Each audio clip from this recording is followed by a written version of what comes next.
ನಮಸ್ಕಾರ. ನಾನು ನಿಮ್ಮ ಮಲ್ಲನಗೌಡ ಮಾಲೆ ಪಾಟೀಲ್. ನೀವು ಕೇಳ್ತಾ ಇದ್ದೀರಿ ಸುದ್ದಿಗಳ ಲಂಚ್ ಬಾಕ್ಸ್. ಝೊಮ್ಯಾಟೊ ತನ್ನ ವೆಜ್ ಗ್ರಾಹಕರಿಗೆ ಯಾವ ಸೌಲಭ್ಯವನ್ನು ಒದಗಿಸಿದೆ? ನೇರ ತೆರಿಗೆ ಸಂಗ್ರಹದಲ್ಲಿ ಎಷ್ಟು ಹೆಚ್ಚಳವಾಗಿದೆ? ಎನ್ಪಿಎಸ್ ಲಾಗಿನ್ ಪ್ರಾಸೆಸ್ನಲ್ಲಿ ಯಾವ ಬದಲಾವಣೆಯಾಗಿದೆ? ಈ ಎಲ್ಲ ಸುದ್ದಿಗಳನ್ನು ಹೇಳ್ತೇವೆ. ಇದರ ಜೊತೆಗೆ ಪರ್ಸನಲ್ ಫಿನಾನ್ಸ್ ಮತ್ತು ಬಿಸ್ನೆಸ್ ಸುದ್ದಿಗಳು ಇರುತ್ತೆ. ಬನ್ನಿ ಸುದ್ದಿಗಳ ಲಂಚ್ ಬಾಕ್ಸ್ ತೆರೆಯೋಣ. ಗ್ರಾಹಕರಿಗೆ ಝೊಮ್ಯಾಟೊ ಕೊಡುಗೆ. ಫುಡ್ ಡೆಲಿವರಿ ಕಂಪನಿ ಝೊಮ್ಯಾಟೊ ಈಗ ದೇಶದ ಶುದ್ಧ ಸಸ್ಯಾಹಾರಿ ಗ್ರಾಹಕರಿಗಾಗಿ ಪ್ಯೂರ್ ವೆಜ್ ಪ್ಲೇಟ್ ಅನ್ನು ಪ್ರಾರಂಭಿಸಲಿದೆ. ಇದರಲ್ಲಿ ಇಡೀ ತಂಡ ಕೇವಲ ವೆಜ್ ಫುಡ್ ಡೆಲಿವರಿ ಮಾಡುತ್ತೆ. ಈ ವಿಶೇಷ ಸೇವೆಯು ಕೇವಲ ಪೂರ್ಣ ಸಸ್ಯಾಹಾರಿಗಳಿಗೆ ಅತ್ಯಂತ ಅನುಕೂಲಕರವಾಗಿದೆ. ಮಂಗಳವಾರದಿಂದ ಸಸ್ಯಾಹಾರಿ ಆರ್ಡರ್ಗಳು ಹಸಿರು ಬ್ಯಾಗ್ಗಳಲ್ಲಿ ಬರುತ್ತವೆ ಮತ್ತು ಡೆಲಿವರಿ ಬಾಯ್ಗಳು ಹಸಿರು ಜಾಕೆಟ್ ಧರಿಸಿರ್ತಾರೆ. ಆದರೆ ಈ ಬಗ್ಗೆ ಕಂಪನಿಯ ಸಿಇಒ ದೀಪಿಂದರ್ ಗೋಯಲ್ ಸ್ಪಷ್ಟೀಕರಣವನ್ನು ನೀಡಿ, ಕಂಪನಿಯು ಪ್ರತ್ಯೇಕವಾದ ಪ್ಲೇಟನ್ನು ಮುಂದುವರಿಸುತ್ತದೆ. ಈ ಪ್ಲೇಟ್ನಲ್ಲಿ ಡೆಲಿವರಿ ಬಾಯ್ಗಳು ಹಸಿರು ಬಣ್ಣವನ್ನು ಬಳಸುವುದಿಲ್ಲ. ಕಂಪನಿಯ ಎಲ್ಲ ಸವಾರರು ಕೆಂಪು ಡ್ರೆಸ್ ಅನ್ನೇ ಧರಿಸುತ್ತಾರೆ ಎಂದು ತಿಳಿಸಿದ್ದಾರೆ.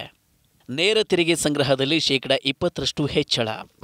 ಮುಂಗಡ ತೆರಿಗೆ ಸಂಗ್ರಹದ ಹೆಚ್ಚಳದಿಂದಾಗಿ ಪ್ರಸಕ್ತ ಹಣಕಾಸು ವರ್ಷದಲ್ಲಿ ಮಾರ್ಚ್ 17ರವರೆಗೆ ಆದ ನೆಟ್ ಡೈರೆಕ್ಟ್ ಟ್ಯಾಕ್ಸ್ ಸಂಗ್ರಹ 19.88% ಏರಿಕೆಯಾಗಿದೆ.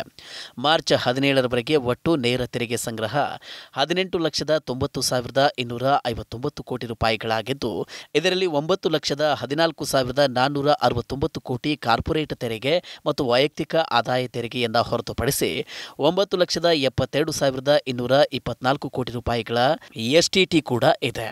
ಮಾರ್ಚ್ 17, 2024ರವರೆಗಿನ ಮುಂಗಡ ತೆರಿಗೆ ಸಂಗ್ರಹ 9.11 ಲಕ್ಷ ಕೋಟಿಗಳಷ್ಟಿದೆ. ಇದು ಕಳೆದ ಹಣಕಾಸು ವರ್ಷದ ಇದೇ ಅವಧಿಗಿಂತ 22.31% ಹೆಚ್ಚಾಗಿದೆ. ಕಂಪನಿಗಳಿಂದ ಮುಂಗಡ ತೆರಿಗೆಯಾಗಿ 6.73 ಲಕ್ಷ ಕೋಟಿಯನ್ನು ಪಡೆದಿದ್ದರೆ, ವೈಯಕ್ತಿಕ ಆದಾಯ ತೆರಿಗೆದಾರರ ಕೊಡುಗೆ 2.39 ಲಕ್ಷ ಕೋಟಿ ರೂಪಾಯಿ ಆಗಿದೆ. ಅರ್ಜಿಯಲ್ಲಿ ಜಂಟಿ ಮಾಲೀಕರ ಹೆಸರನ್ನು ಸೇರಿಸುವಂತೆ ಯುಪಿ ರೇರಾ ಸೂಚನೆ. ಮನೆ ಖರೀದಿದಾರರು ತಮ್ಮ ದೂರುಗಳಲ್ಲಿ ಜಂಟಿ ಮಾಲೀಕರ ಹೆಸರುಗಳನ್ನು ಸೇರಿಸುವಂತೆ ಯುಪಿ ರೇರಾ ಸೂಚಿಸಿದೆ. ದೂರುಗಳ ವಿಲೇವಾರಿ ಸಂದರ್ಭದಲ್ಲಿ ಉದ್ಭವಿಸುವ ಈ ಸಮಸ್ಯೆಯ ಪ್ರಾಮುಖ್ಯತೆಯನ್ನು ಪರಿಗಣಿಸಿ ರೇರಾ ಈ ನಿರ್ಧಾರವನ್ನು ತೆಗೆದುಕೊಂಡಿದೆ. ಇದಕ್ಕಾಗಿ ಇಲಾಖೆ ತನ್ನ ಪೋರ್ಟಲ್ನಲ್ಲಿ ಅಗತ್ಯ ಬದಲಾವಣೆಗಳನ್ನು ಮಾಡುತ್ತಿದೆ. ಇದರಲ್ಲಿ ಹೊಸ ನಿಯಮಗಳನ್ನು ಸೇರಿಸಲಾಗುತ್ತೆ. ದೂರುದಾರರು ಇನ್ನು ಮುಂದೆ ದಾಖಲಿಸುವ ಎಲ್ಲ ದೂರುಗಳಲ್ಲಿ ಜಂಟಿ ಮಾಲೀಕರನ್ನು ಸೇರಿಸುವುದು ಕಡ್ಡಾಯ ಎಂದು ಯುಪಿ ರೇರಾ ಸೂಚಿಸಿದೆ. ಸೇಲ್ ಎಗ್ರಿಮೆಂಟ್ ಮತ್ತು ಅಲೋಕೇಶನ್ ಲೆಟರ್ನಲ್ಲಿ ಹೆಸರು ಇರುವವರನ್ನ ದೂರಿನಲ್ಲಿಯೂ ಕೂಡ ಸೇರಿಸಬೇಕಾಗುತ್ತೆ. ಈಗಾಗಲೇ ಇರುವ ಬಹುತೇಕ ದೂರುಗಳಲ್ಲಿ ಕೋ ಅಲಾಟೀಸ್ ಹೆಸರು ಇಲ್ಲ. ಹೀಗಾಗಿ ಇಂಥವರು ತಕ್ಷಣ ಅವರ ಹೆಸರನ್ನು ಸೇರಿಸುವುದಕ್ಕೆ ಅರ್ಜಿಯನ್ನು ಸಲ್ಲಿಸಿ ಎಂದು ಸೂಚಿಸಲಾಗಿದೆ. ಎನ್ಪಿಎಸ್ ಸಿಆರ್ಎ ಲಾಗಿನ್ಗೆ ಒಟಿಪಿ ವೆರಿಫಿಕೇಷನ್ ಕಡ್ಡಾಯ. ಎನ್ಪಿಎಸ್ ಖಾತೆದಾರರು ಸಿಆರ್ಎಗೆ ಲಾಗಿನ್ ಆಗಲು ಆಧಾರ್ ಒಟಿಪಿ ವೆರಿಫಿಕೇಷನ್ ಮಾಡಬೇಕಾಗುತ್ತೆ. ಪಿಎಫ್ಆರ್ಡಿಎ ಈ ವಿಷಯದ ಕುರಿತು ಸುತ್ತೋಲೆಯನ್ನ ಹೊರಡಿಸಿದ್ದು, ಇದೀಗ ಸೆಂಟ್ರಲ್ ರೆಕಾರ್ಡ್ ಕೀಪಿಂಗ್ ಏಜೆನ್ಸಿ ಅಂದರೆ ಸಿಆರ್ಎ ಸಿಸ್ಟಮ್ಗೆ ಲಾಗಿನ್ ಮಾಡಲು ಹೆಚ್ಚುವರಿ ಭದ್ರತಾ ವೈಶಿಷ್ಟ್ಯತೆಗಳನ್ನು ಸೇರಿಸಲಾಗುವುದು. ಈ ನಿಯಮ ಏಪ್ರಿಲ್ 1, 2024ರಿಂದ ಜಾರಿಗೆ ಬರಲಿದೆ. ನಂತರ ಎನ್ಪಿಎಸ್ ಖಾತೆದಾರರ ಬಳಕೆದಾರ ಐಡಿ ಮತ್ತು ಪಾಸ್ವರ್ಡ್ ಅನ್ನು ನಮೂದಿಸಿದ ನಂತರ ಅವರ ಆಧಾರ್ಗೆ ಲಿಂಕ್ ಮಾಡಿದ ಮೊಬೈಲ್ ಸಂಖ್ಯೆಗೆ ಒಟಿಪಿ ಬರುತ್ತದೆ. ಈ ಒಟಿಪಿಯನ್ನು ಎಂಟರ್ ಮಾಡಿದ ನಂತರವೇ ಸಿಆರ್ಎ ಸಿಸ್ಟಮ್ಗೆ ಲಾಗಿನ್ ಮಾಡಲು ಸಾಧ್ಯವಾಗುತ್ತೆ. ಆಧಾರ್ ಆಧಾರಿತ ಲಾಗಿನ್ ಅಥೆಂಟಿಕೇಷನ್ ಮೂಲಕ ಸಿಆರ್ಎಗೆ ಲಾಗಿನ್ ಮಾಡುವುದು ಹೆಚ್ಚು ಸುರಕ್ಷಿತ ಎಂದು ಪಿಎಫ್ಆರ್ಡಿಎ ನೋಟಿಸ್ನಲ್ಲಿ ತಿಳಿಸಿದೆ.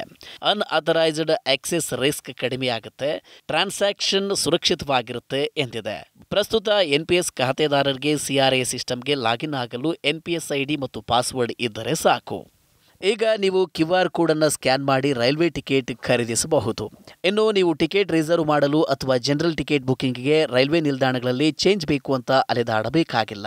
ಏಪ್ರಿಲ್ನಿಂದ ಆಗ್ರಾ ರೈಲ್ವೆ ವಿಭಾಗ ತನ್ನ ವಲಯದ ಎಲ್ಲ ರೈಲು ನಿಲ್ದಾಣಗಳಲ್ಲಿ ರಿಸರ್ವೇಷನ್ ಸೆಂಟರ್ ಮತ್ತು ಜನರಲ್ ಟಿಕೆಟ್ ವಿಂಡೋದಲ್ಲಿ QR ಕೋಡ್ ಮೂಲಕ ಪೇಮೆಂಟ್ ಸೌಲಭ್ಯವನ್ನು ಪ್ರಾರಂಭಿಸಲಿದೆ. ನಾರ್ತ್ ಸೆಂಟ್ರಲ್ ರೈಲ್ವೆಯ ಆಗ್ರಾ ರೈಲ್ವೆ ವಿಭಾಗದಲ್ಲಿ ಮೊದಲ ಬಾರಿಗೆ ಈ ಸೌಲಭ್ಯವನ್ನು ಪ್ರಾರಂಭಿಸಲಾಗುತ್ತಿದೆ. ಆಗ್ರಾದಲ್ಲಿ ಪ್ರಯಾಣಿಕರು ಆಗ್ರಾ ಕಂಟೋನ್ಮೆಂಟ್, ಆಗ್ರಾ ಪೋರ್ಟ್, ರಾಜಾ ಕಿ ಮಂಡಿ, ಈದ್ಗಾ ನಿಲ್ದಾಣಗಳಲ್ಲಿನ ರಿಸರ್ವೇಷನ್ ಸೆಂಟರ್ಗಳು ಮತ್ತು ಈ ಎಲ್ಲ ನಿಲ್ದಾಣಗಳಲ್ಲಿನ ಜನರಲ್ ಟಿಕೆಟ್ ವಿಂಡೋಗಳಿಂದ ಟಿಕೆಟ್ಗಳನ್ನು ಖರೀದಿಸುವ ಸೌಲಭ್ಯವಿದೆ. ಇಲ್ಲಿ ಟಿಕೆಟ್ಗಾಗಿ ಪಾವತಿಸುವಾಗ ಚಿಲ್ಲರೆಯ ವಿಷಯಕ್ಕೆ ತುಂಬ ಸಮಸ್ಯೆಯಾಗುತ್ತಿತ್ತು. ಕೆಲವು ವರ್ಷಗಳ ಹಿಂದೆ ಡೆಬಿಟ್ ಟು ಕ್ರೆಡಿಟ್ ಕಾರ್ಡ್ ಮೂಲಕ ಟಿಕೆಟ್ ಖರೀದಿಸುವ ಸೌಲಭ್ಯವನ್ನು ಒದಗಿಸಲಾಗಿದೆ. ಆದರೆ ಬುಕಿಂಗ್ ಕ್ಲರ್ಕ್ಗಳು ಈಗಲೂ ಕ್ಯಾಶ್ ಬೆಸ್ಟ್ ಎನ್ನುತ್ತಾರೆ. ಕಳೆದ 1 ವರ್ಷದಲ್ಲಿ QR ಕೋಡ್ ಅನ್ನು ಸ್ಕ್ಯಾನ್ ಮಾಡಿ ಪೇಮೆಂಟ್ ಮಾಡುವ ಸೌಲಭ್ಯ ಹೆಚ್ಚು ಬಳಕೆಯಾಗುತ್ತಿರುವ ಹಿನ್ನೆಲೆಯಲ್ಲಿ ರೈಲ್ವೆ ಕೂಡ ಇದಕ್ಕೆ ಒಗ್ಗಿಕೊಳ್ಳುತ್ತಿದೆ. ಕ್ಯಾಂಪಸ್ ನೇಮಕಾತಿಯಲ್ಲಿ ಮಹಿಳೆಯರ ಭಾಗವಹಿಸುವಿಕೆ ಹೆಚ್ಚಳ. ಕ್ಯಾಂಪಸ್ ನೇಮಕಾತಿ ಪರೀಕ್ಷೆಗಳಲ್ಲಿ ಮಹಿಳೆಯರ ಭಾಗವಹಿಸುವಿಕೆ ಹೆಚ್ಚಾಗಿದೆ.